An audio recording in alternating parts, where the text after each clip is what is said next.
Olá, gente querida, seja bem-vindo ao nosso programa, o nosso IPC Talk, programa da Igreja Presbiteriana da cidade de Belford Roxo, onde numa mesa com amigos, nós batemos um papo aqui, centrada na palavra de Deus, e o nosso intuito é que por meio dessa conversa, desse bate-papo, a gente venha refletir aqui lições importantes para a nossa vida como crente, aplicável para nossas questões práticas.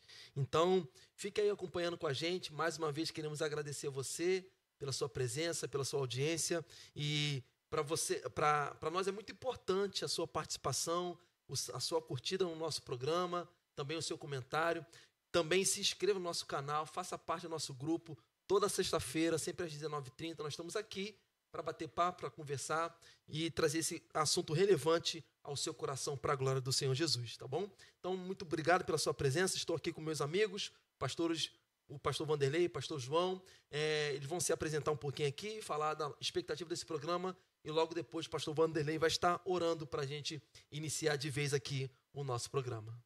E aí, João, pode dar suas primeiras impressões. Graças e paz, irmãos, mais uma vez, juntos aqui, né? E a gente já está para 2 meses de programa, né? Tem sido muito bom, tem sido bênção desfrutar desse momento diante da palavra de Deus e também na companhia virtual dos irmãos, a participação, tudo isso é importante, como o pastor Alan ressaltou, compartilhando, curtindo, interagindo de alguma maneira, de alguma forma com o conteúdo. Além de você ganhar mais no aprendizado, você também contribui para que a palavra do Senhor se espalhe. Então, seguimos firmes, alegres, empolgados com a palavra do Senhor, porque a palavra do Senhor deve fazer isso mesmo em nós, nos empolgar, deve nos despertar esse interesse. Então, continuamos com essa expectativa muito boa para o que Deus tem a nos ensinar. Que bom que a gente está aqui novamente. A expectativa do nosso coração é poder trazer alguma coisa que realmente possa fazer sentido para vocês que acompanham a gente, que têm estado conosco às sextas-feiras. É um tempo de conversa, de comunhão, mas também de ensino da palavra. E a nossa expectativa é que você realmente aprenda sobre os desafios que nós temos enquanto igreja hoje, a partir do modelo da igreja que no Novo Testamento é a mais importante igreja, que é a igreja de Corinto. Tanto é que nós já vimos isso aqui em outros episódios, que o apóstolo Paulo, que quem escreve metade do Novo Testamento, dedica todo esse tempo que ele tem de escritos, 2 epístolas que nós recebemos, 2 epístolas canônicas, fora as outras epístolas que historiadores, estudiosos indicam que Paulo tem escrito que não tenha chegado a nós. Então é um material valiosíssimo, aquilo que está disponível para nós sobre a igreja do Novo Testamento a partir de Corinto. Vamos orar então para a gente poder começar esse tempo na palavra de Deus. Pai, no nome de Jesus, abre, Senhor, os olhos de todos daqueles que estão conosco, acompanhando esse momento de crescimento, de aprofundamento da Tua palavra, de compartilhamento aqui entre nós. Que o Senhor também nos use as capacidades que o Senhor mesmo nos concedeu para edificar o Teu povo espalhado por todos os lugares, aonde esse vídeo chegar, onde o nosso canal conseguir entrar. Pai, abençoa-nos e abençoe a todos os nossos irmãos. Em nome de Jesus. Amém. Amém. Muito bom, gente. Então, a gente vai fazer a leitura aqui do texto dessa noite. O texto se encontra na primeira epístola aos Coríntios, capítulo 4. Nossa leitura vai do versículo 1 até o versículo 13, aliás. E esses versículos, então, vai ser a base para a nossa reflexão da nossa conversa nessa noite, tá? Mais uma vez, reforçando, curte aí o vídeo, compartilha e se inscreva também no nosso canal, faça parte do nosso programa, ok? Vamos fazer a leitura e logo após, então, vou pedir para o João já dar os seus comentários aqui, das suas primeiras impressões do texto que a gente vai ler nesse momento. Acompanhe aí na sua casa a palavra do Senhor que diz assim: assim, pois, importa que os homens nos considerem como ministros de Cristo e dispenseiros dos mistérios de Deus. Ora, além disso, o que se requer dos dispenseiros é que cada um deles seja encontrado fiel. Todavia, A mim muito pouco se me dá de ser julgado por vós ou por tribunal humano, nem eu tampouco julgo a mim mesmo, porque de nada me argui a consciência. Contudo, nem por isso me dou por justificado, pois quem me julga é o Senhor. Portanto, nada julgueis antes do tempo, até que venha o Senhor, o qual não somente trará à plena luz as coisas ocultas das trevas, mas também manifestará os desígnios dos corações, e então cada um receberá o seu louvor da parte de Deus. Estas coisas, irmãos, apliquei-as figuradamente a mim mesmo e a Apolo, por vossa causa, para que por nosso exemplo aprendais isto. Não ultrapasseis o que está escrito, a fim de que ninguém se ensoberbeça a favor de um em detrimento de outro. Pois quem é que te faz sobressair? E que tens tu que não tenhas recebido? E se o recebeste, por que te vanglorias? Como se não tiveras recebido. Já estás fartos, já estás ricos. Chegastes a reinar sem nós. Sim, tomara reinasses, para que também nós viéssemos a reinar convosco. Porque a mim me parece que Deus nos pôs a nós, os apóstolos, em último lugar, como se fôssemos condenados à morte, porque nos tornamos espetáculos ao mundo, tanto a anjos como a homens. Nós somos loucos por causa de Cristo, e vós sábios em Cristo. Nós fracos e vós fortes. Vós nobres e nós desprezíveis. Até a presente hora sofremos fome e sede, e nudez, e somos esbofeteados, e não temos morada certa, e nos afadigamos trabalhando com as nossas próprias mãos. Quando somos injuriados, bendizemos. Quando perseguidos, suportamos. Quando caluniados, procuramos conciliação. Até agora, temos chegado a ser considerados lixo do mundo, escória de todos. Amados irmãos, que texto! Meu amigo João, que declarações fortes. Paulo está tocando aqui em assuntos dificílimos para serem tratados, mas ele não foge do embate. Quais são as suas impressões iniciais, João, de acordo com o texto? Então, a gente precisa relembrar um pouquinho, né, de tudo que a gente tem visto até o capítulo 3. Paulo permanece tratando dessas questões relacionadas à divisão na igreja, geralmente divisões associadas à figura de alguns personagens importantes e relevantes na comunidade, tal como Paulo, Apolo, e levando em consideração também a expectativa do que era um líder na visão de boa parte da igreja de Corinto. Então ele vem falando sobre o fundamento que é Cristo, falando sobre a oposição entre a sabedoria de Deus, que é a verdadeira sabedoria que é revelada no Espírito, contra aquilo que é visto como sabedoria por parte dos coríntios, da igreja de Corinto e dos cidadãos de Corinto, que eram a sabedoria meramente humana, baseada em sofismas, em bons discursos, né? E é por isso que ele começa num assim, pois, né? Ele está trazendo tudo isso, né? E dizendo justamente o seguinte, olha, o que importa é que os homens nos considerem como ministros de Cristo.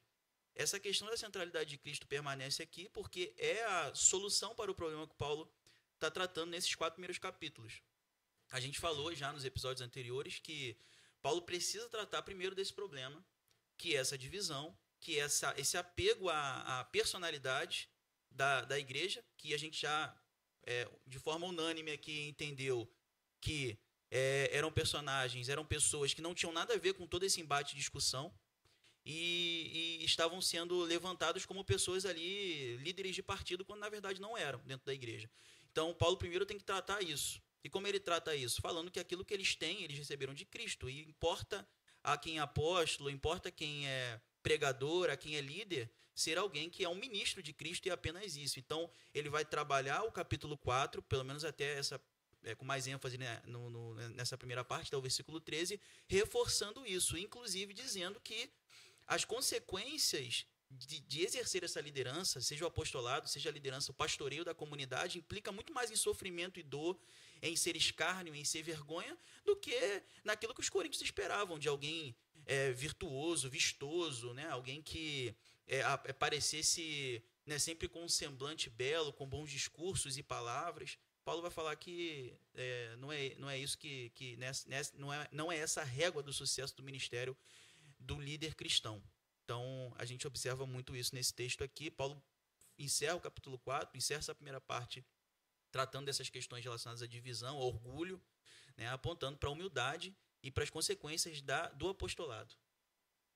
Meu amigo Vanderlei, pastor Vanderlei, quais são as suas primeiras impressões também, de acordo com esse texto tão veemente que o Paulo está escrevendo aqui para a gente, nesse caso, aliás, mais diretamente para a igreja de Corinto, mas que abrange a gente nesse contexto. Quais são as suas primeiras impressões de acordo com o texto que a gente leu?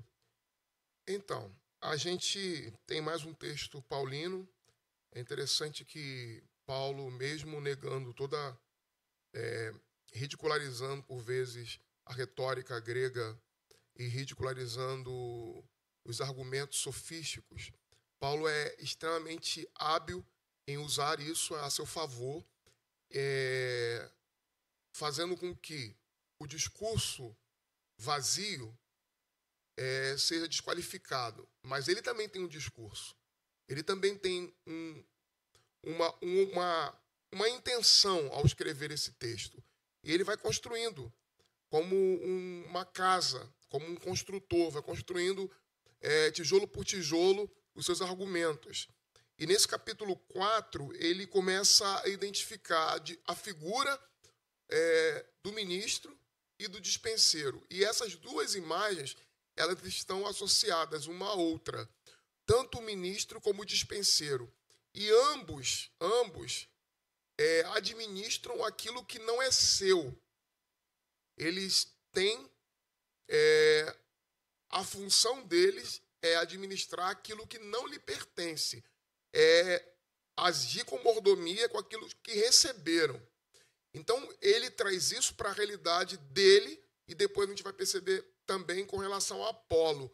E aí a gente percebe claramente, vai se desenhando para a gente, que provavelmente o grande problema na igreja de Corinto era entre ele e Apolo. Não entre ele e Apolo em si, mas a comunidade dividida entre ele e Apolo, que são dois representantes de um tipo de apostolado que distingue-se porque provavelmente Apolo era visto como um modelo de apóstolo, e também os pseudos apóstolos que estão presentes na comunidade de Corinto. Esses pseudos apóstolos desejam honra, desejam serem sustentados, esperam que a comunidade toda os reverencie.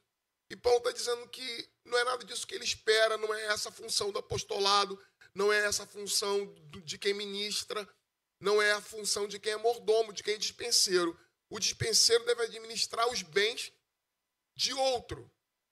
No caso nosso aqui, o que Paulo está dizendo o meu papel é apenas administrar os bens que me foram concedidos. Se a gente lê a epístola aos Efésios, Paulo vai dizer que Cristo subiu aos céus e, tendo subido aos céus, cumpriu o seu propósito, sabe? Ele recebeu as honras que lhe eram devidas pelo fato de ter derrotado os principados e potestades e ter, com a sua morte e ressurreição, conquistado os dons que nós recebemos. Então, os dons foram conquistados. Ele recebeu nos céus, mas a conquista foi na sua descida ao Hades, na sua descida ao inferno, na sua morte. Ele conquista e ele recebe as credenciais da parte do Pai. Então, Paulo recebe do próprio Cristo. O que ele tem, os dons que ele recebe para ser apóstolo, não são deles. Então, por isso ele é ministro, por isso ele é dispenseiro. Eu queria começar falando sobre essas questões, e depois a gente vai perceber, como o João já fez um apontamento aqui, que Paulo vai construir toda uma imagem do que é o verdadeiro apostolado. Mas, por hora, acho importante que a gente tenha essa compreensão. Pastor, é interessante a primeira palavra que ele usa, né, que é ministro. Ministro aqui no original, ele traz a ideia do servo, e aquele servo, inicialmente essa palavra era utilizada para se referir àqueles escravos, aqueles servos que muitos deles eram colocados para remar, né, na parte de baixo ali do barco. Depois o uso foi mudando para um servo doméstico, um escravo doméstico, mas é alguém que é alguém que é obediente, deve ser completamente leal àquilo que foi estabelecido, né? Quando a gente vê naqueles filmes, aqueles documentários antigos, né, como é que era essa remada, né, não tinha como parar, era fazer aquele trabalho, não podia uma parte parar. Então é o servo e o administrador, o mordomo, né? Então isso se combina aqui. E é interessante porque se ele usa talvez apenas a expressão mordomo ou despenseiro, né, já é algo um pouco mais nobre, já é algo relacionado a alguém que faz uma administração, mas ele associa a palavra ministro, que no original está muito relacionada ao escravo, ao servo, para poder mostrar e demonstrar que era algo que exigia humildade, que era algo que não tinha espaço para orgulho aqui, né? O servo de Cristo é alguém que obedece fielmente a Cristo. Isso nos leva, inclusive, ao que ele vai dizer depois, que é aquilo que é exigido de um dispenseiro, é fidelidade. Quando você fala de ministro, ele ministra a partir daquilo que ele recebe. Ele não ministra a partir de qualidades inatas. Ele não é. Ele recebeu algo. Não é porque ele é.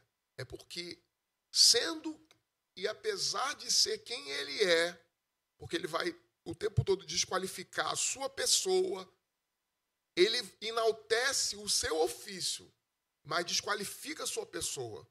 E Paulo está dizendo para a gente, e é preciso que a gente faça uma reflexão atual, que Paulo está dizendo o seguinte: eu não sou ninguém, eu não sou nada, mas agora o ofício que eu exerço, o ministério para o qual eu fui chamado, torna-me digno, não porque haja dignidade em mim, mas a dignidade que eu recebo é a dignidade que eu recebi de Cristo. Então Paulo é intransigente na luta pelo ofício que ele exerce, porque esse ofício não é fruto do seu trabalho, mas é fruto da graça de Deus que ele recebeu em Jesus Cristo. De igual forma, hoje a gente precisa pensar que quando nós lutamos pelo Evangelho, quando nós, de alguma forma, queremos impor as verdades que estão na Escritura, quando nós queremos ensinar a respeito de Cristo, do Evangelho de Cristo, é preciso que a gente venha se desnudar do nosso orgulho. É preciso que a gente admita claramente que o que recebemos e o que lutamos não é nosso. Nós estamos a serviço de alguém muito maior do que nós. Veja que o versículo 2 do texto que nós lemos diz: ora, além disso, o que se requer dos dispenseiros é que cada um deles seja encontrado fiel. Não é por causa do que eu tenho a oferecer. Eu só tenho que ser fiel àquilo que eu recebi. Você recebeu dons, você está a serviço do mestre, você precisa ser fiel àquilo que o mestre disse que você deve fazer. A comissão que ele te deu, a comissão que foi dada a cada um de nós. Me parece que ele está sendo muito duro em relação à percepção dos líderes. Me parece que os líderes focam nos louros de ser líder, de ter aquela vaidade de você pertencer a um corpo de liderança e de ditar normas, de ser reconhecido. E Paulo, eu percebo que ele está sendo muito contundente, muito duro aqui para combater esse tipo de visão. Por isso que ele usou esse termo ministro, né, que é aquele servo de uma classe mais inferior possível. Ele está dizendo, é isso que nós somos. Nós não somos nós não possuímos nenhum tipo de atributo para ser reconhecido com muita glória, com muita polpa. Nós, na verdade, somos servos, nós somos pessoas que estamos numa categoria muito inferior. E parece que, então, ele está combatendo esse tipo de vaidade que a gente percebe hoje em dia também muito comum nos meios religiosos, não somente de cristãos, mas nos meios mais comuns, por exemplo, na questão da política. Hoje, quem é ministro, né, do governo é uma pessoa que tem muito prestígio, muito reconhecimento. Não que ela não mereça, mas que o que Paulo está dizendo aqui é que, na verdade, dentro do corpo de liderança da igreja, aliás, ela tem que ser vista não pelas suas vaidades, mas sim por aquilo que ela está para executar. E o que Paulo está dizendo, olha, o que cabe a nós é o quê? É fidelidade. Porque até ainda hoje, né, se a gente observar, a imagem fala muito. As pessoas acreditam muito em quem passa uma boa imagem, em quem comunica muito bem, em quem... Então, às vezes, a pessoa... Eu lembro que uma vez na faculdade, um professor passou um vídeo, assim, naquelas palestras de 18 minutos, 17 minutos, né? TED, né? Que chamam de TED. E o palestrante falou 17 minutos, 18 minutos sobre nada. A proposta do professor era justamente falar como um bom discurso, como uma boa imagem, uma boa maneira de comunicar, pode comunicar nada e atrair a sua atenção. E a plateia ficou interagindo ali, ele não falou absolutamente tema algum. O objetivo era justamente mostrar que se você é um bom comunicador, se você é um bom orador, se você tem um bom discurso, convence, você não precisa falar algo relacionado à verdade, você não precisa estabelecer nenhuma doutrina, ensino, você convence. Então, as pessoas ainda hoje, como eram na época da igreja de Corinto, elas estavam completamente impressionadas no discurso. Talvez Apolo, não intencionalmente, evidentemente, mas Apolo atendesse um pouco mais essa figura daquele que se impõe mais, seja pela sua aparência, seja pelo seu discurso, seja pela maneira como ele comunicava, tendo em vista que Paulo é citado nas próprias palavras de Paulo pela igreja como aquele que não tinha palavras tão impactantes e aquilo que ele falava era impactante, mas a maneira como ele falava não, né? Então, talvez Apolo atraísse essa atenção desse determinado grupo por causa disso, né? Quando Paulo fala o seguinte, o requisito não é falar bem, porque falar bem você pode falar até o que não é verdade, ou falar nada, né?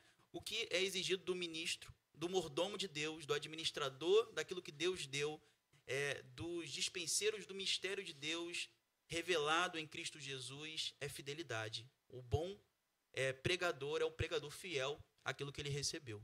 Isso tira de nós uma bagagem, um peso enorme. Porque se o critério de sucesso e de eficiência no ministério não está naquilo que eu possuo e na forma como eu demonstro ou construo isso para convencer ou agradar as pessoas, mas naquilo que eu recebo como servo e ministro fiel, como dispenseiro da graça de Cristo, então agora eu simplesmente mantenho a minha lealdade ao Evangelho, e manter a minha lealdade ao Evangelho é a causa do meu sucesso, da minha eficiência, então isso tira uma bagagem e um peso enorme. Por quê? Paulo vai dizer, olha, eu não estou debaixo do julgamento de ninguém, porque me cabe tão simplesmente obedecer aquilo que o mestre me deu para fazer. Quando nós entendemos que o nosso papel é fidelidade, obediência irrestrita ao nosso mestre, nós tiramos um peso enorme de nossos ombros, porque o que eu e você fazemos, o que eu e você construímos, não pode ser preocupação obsessiva nossa pelos aplausos dos outros. Como os homens vão me julgar, como vai ser recebido. Não é essa a preocupação do verdadeiro ministro. A preocupação do verdadeiro ministro é: estou sendo fiel, estou obedecendo ao meu mestre, aquilo que eu estou entregando para a comunidade é aquilo que Cristo faria. Eu não estou aqui para agradar a plateia, eu não estou aqui para convencer por argumentos que são frívolos, eu não estou aqui para fazer com que as pessoas concordem comigo porque eu tenho uma necessidade interior de aprovação. Eu não vivo baseando o sucesso da minha existência, do meu ministério, se as pessoas realmente vão aplaudir, apoiar. Eu não estou aqui, Paulo está dizendo, eu não estou aqui para fazer o jogo da sociedade doente que a gente vive hoje, que precisa de like, que precisa de seguidores, que precisa de gente que comprove o seu sucesso a partir de encontros que estejam absolutamente abarrotados, porque a minha live tem que ter 200, 500 pessoas, porque eu tenho que ter um número absurdo de seguidores, inclusive isso faz com que as pessoas comprem seguidores, com que as pessoas passem a criar uma imagem de si mesmo para projetar nos outros, para que o julgamento seja a partir do externo. Paulo está dizendo, não, todavia a mim pouco se me importa se vou ser julgado por tribunal humano, nem tampouco eu julgo a mim mesmo. O critério do julgamento de quem eu sou, do que eu faço, de se estou sendo eficiente, é a obediência e a lealdade ao Evangelho. Por isso que eu falo que isso tira o peso dos ombros dos ministros, dos dispenseiros, dos obreiros e de qualquer outro servo de Deus, porque a gente faz o que tem que ser feito e o julgamento que recebemos é do próprio Evangelho de Jesus Cristo. Sim. Muito bom. Você tem mais alguma coisa para acrescentar sobre Não, isso, João? sim, nessa parte aí até o versículo 5, né, Paulo ele vai falar sobre essa questão de ser julgado, né, e às vezes parece que Paulo está sendo um pouco arrogante, né, quando a gente lê o versículo, né, como alguém que está falando assim, olha, pouco me importa o que vocês falam de mim, acham de mim. Não é tanto assim, não é tanto a maneira que a gente tem que ver Paulo escrevendo aqui, não é nesse sentido, né? Paulo ele está dizendo o seguinte, olha, eu estou acostumado, né? Eu estou aí para poder, né? Eu estou fazendo o meu trabalho. Ele fala que a consciência dele está tranquila, de que ele é alguém fiel, como um dispenseiro fiel. E ele fala o seguinte, olha, vocês podem me julgar, é como se ele estivesse dizendo, olha, vocês podem me julgar. Em diversos momentos Paulo é julgado pela igreja, pelo Estado. Paulo, ele sabe lidar com esse tipo de julgamento. Ele não é aquela fala assim, olha, ó, pouco me importa o que vocês estão falando, tô nem aí. Não é um tô nem aí. É o seguinte, olha, podem me julgar porque eu estou tranquilo, eu estou sendo fiel. Eu tenho certeza no meu coração que estou sendo fiel. Minha consciência está em paz porque eu estou fiel. E ele ainda fala o seguinte, olha, e não é nem pela consciência que eu me considero justificado, né? Porque a gente pode pensar o seguinte, Paulo está sendo arrogante de novo, porque ele é o seguinte, não, estou com a consciência tranquila, igual a gente costuma ouvir ou mesmo falar, né, ó. Estou de mãos limpas, minha consciência está tranquila. Sou bom o suficiente. Se achando, né? Não é essa fala de Paulo. Paulo fala o seguinte, ó, não é nem por causa da minha consciência que eu sou justificado. Ele sabe que o status de justificado dele vem também de Deus. É Deus quem o declara justo. Então ele fala, inclusive ele vai fazer com que a comunidade, os leitores olhem para frente. Ó, um dia todos nós estaremos diante do tribunal, julgados. Então, para quê, né, ficar se preocupando, para que ficar, né, com aquele sentimento de estar machucado porque as pessoas estão pensando A ou B dele? Paulo não tem essa preocupação. E nós também não devemos ter, né? A gente tem que ter a consciência do seguinte, que nós estamos sendo dispenseiros fiéis, pessoas que são chamadas por Deus para proclamar o evangelho com fidelidade. Uma vez que nós estamos fazendo isso, precisamos ter também a tranquilidade de receber comentários positivos ou negativos e prosseguir, conscientes de que estamos fazendo nosso trabalho, cumprindo nosso papel. Excelente, gente. É só uma questão que eu acho interessante que a gente coloque, desculpa a interrupção, mas o que o João falou, só aqui para complementar, ele no versículo 5 ele diz, ó, nada julgueis antes do tempo, até que venha o Senhor, no qual não somente trará plena luz as coisas ocultas das trevas, mas também manifestará os desígnios dos corações. Então cada um receberá seu louvor da parte de Deus. Ele está dizendo, em última instância, eu vou ser julgado como todos serão julgados. Paulo está dizendo, olha, eu descanso em paz, porque no final eu também serei julgado. Uhum. Não serão pelas minhas obras pessoais, mas da minha lealdade ao Evangelho.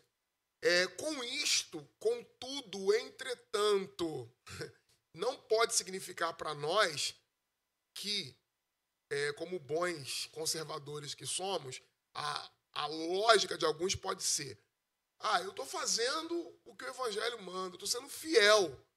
Então, se a igreja não cresce, se o trabalho não está fluindo, se as coisas não estão acontecendo, a culpa não é minha, eu estou sendo simplesmente um obreiro fiel. Ser fiel ao Evangelho e ser fiel à pregação do Evangelho inclui também buscar que esse Evangelho seja eficaz e poderoso para mudar a vida das pessoas.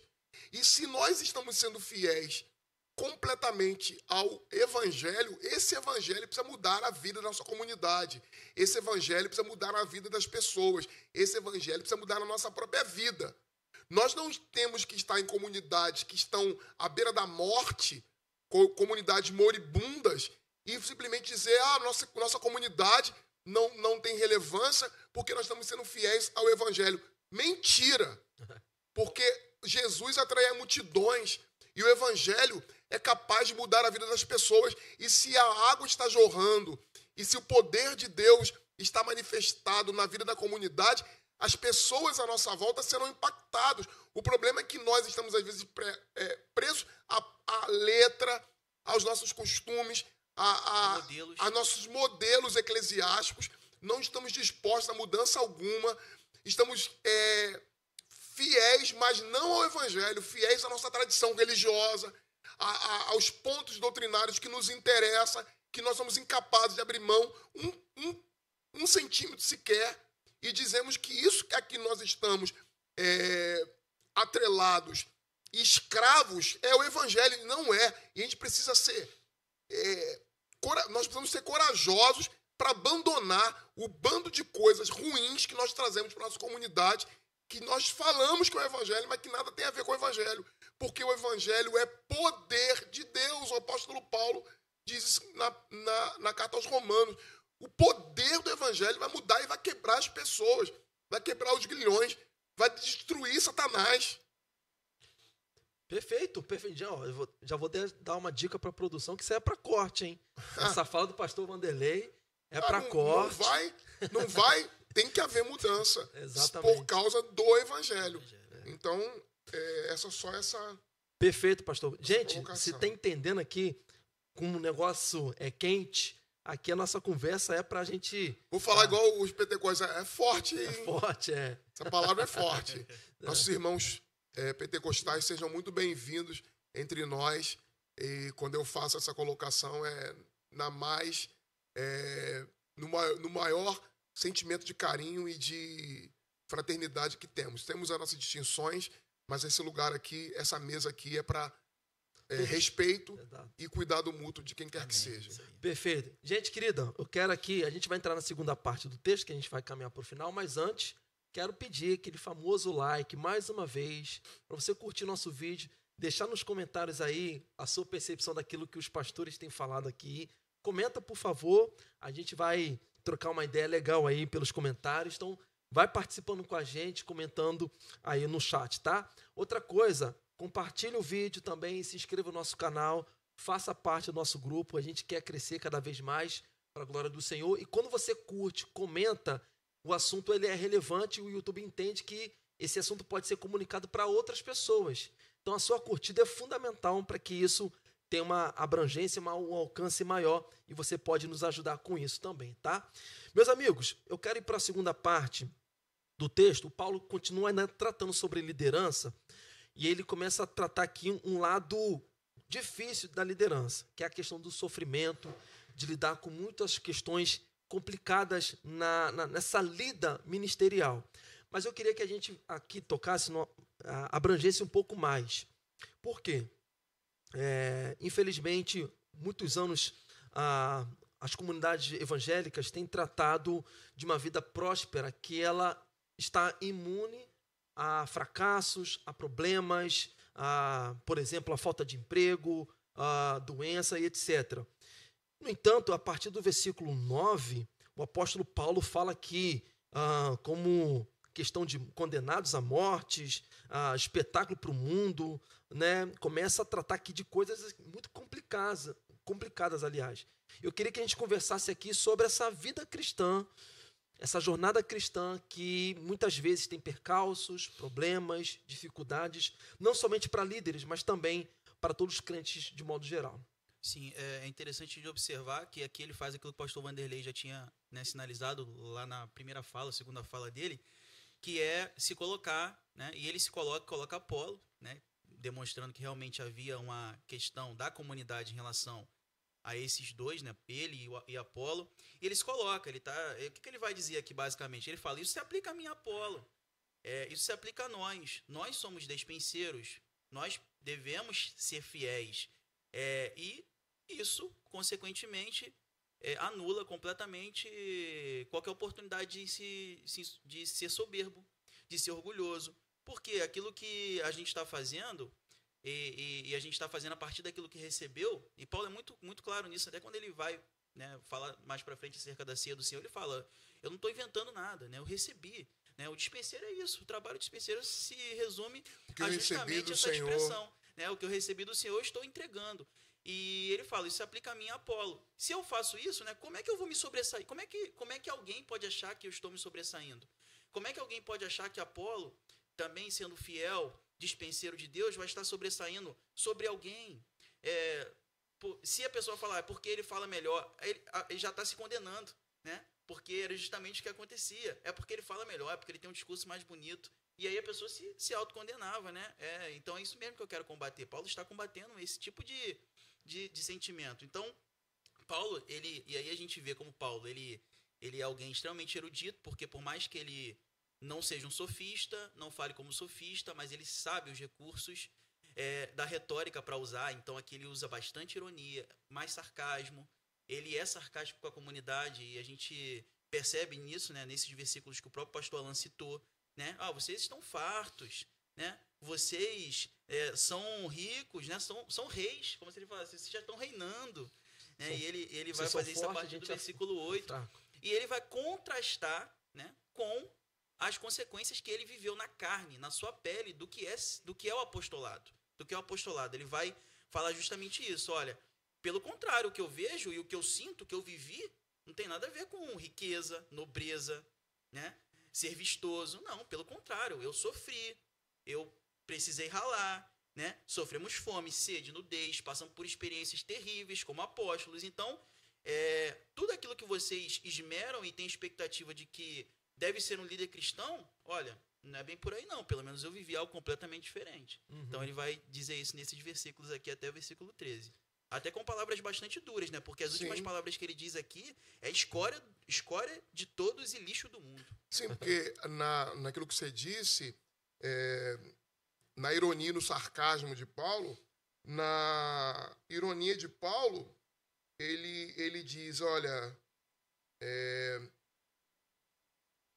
se o recebestes, por que se vangloria? Lá atrás a gente falou sobre isso.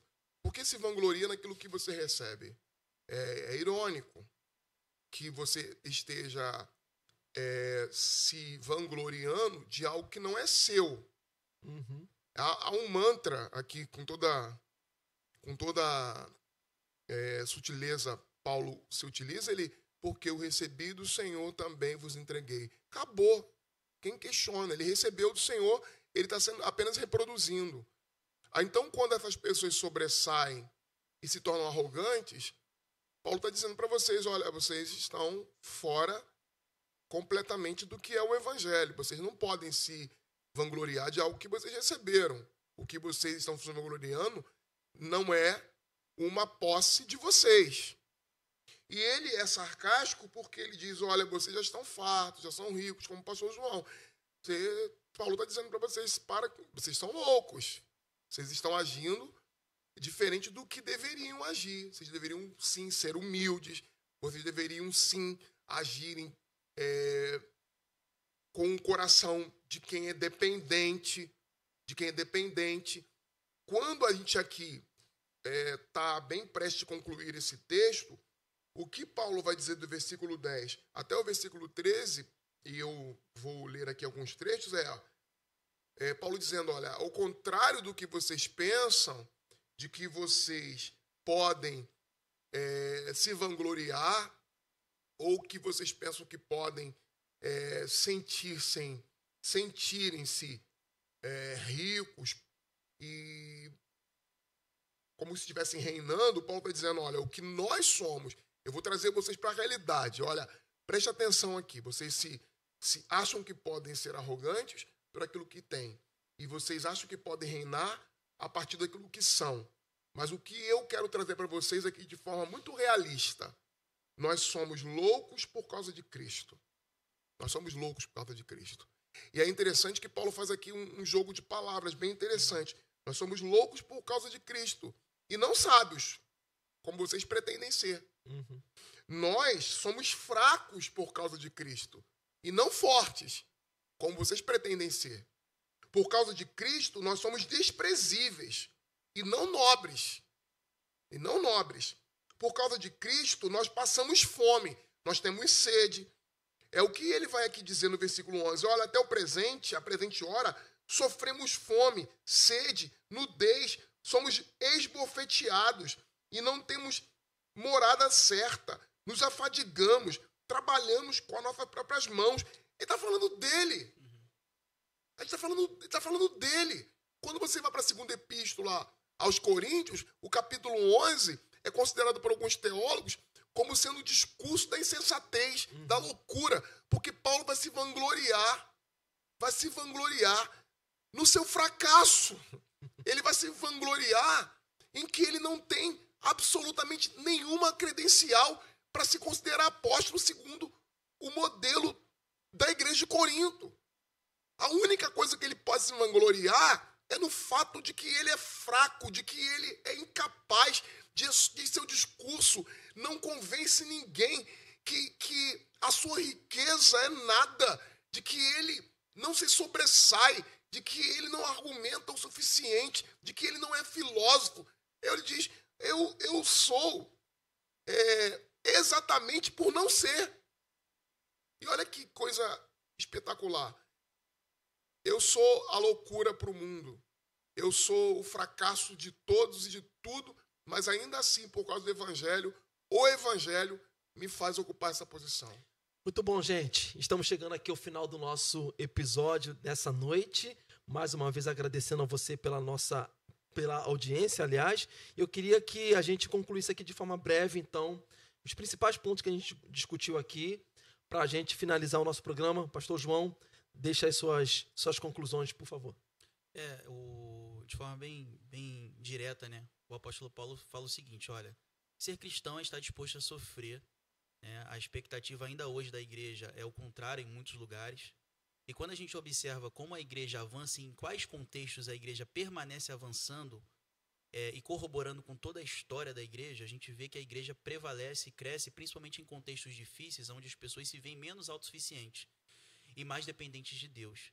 Cenários de perseguição, países onde pessoas e populações desfrutam de maiores dificuldades materiais, que se colocam, que demonstram ainda mais que essas pessoas elas são completamente dependentes de Deus.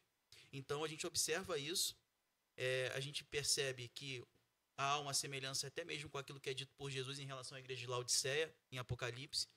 Se você acha que já tem tudo, que já é rico, que já está farto, o que vocês precisam, né? Perfeito. Na verdade, vocês são pobres. Então a gente observa algo semelhante aqui no texto, né? De uma comunidade que até esse momento não reconhece como uma comunidade dependente de Deus e se vê como autossuficiente em vários aspectos. Eu concluiria com uma palavra. O que importa é o Evangelho de Cristo. A palavra é o Evangelho. O que importa para Paulo é o Evangelho. E o Evangelho, ele estabelece essas contradições aparentes. Aquilo que a comunidade espera e anseia, o Evangelho frustra. Então, o Evangelho é o centro daquilo que Paulo acredita ser aquilo que os coríntios têm desprezado e que deveriam levar em consideração para que estivesse ajustado ao propósito de Cristo.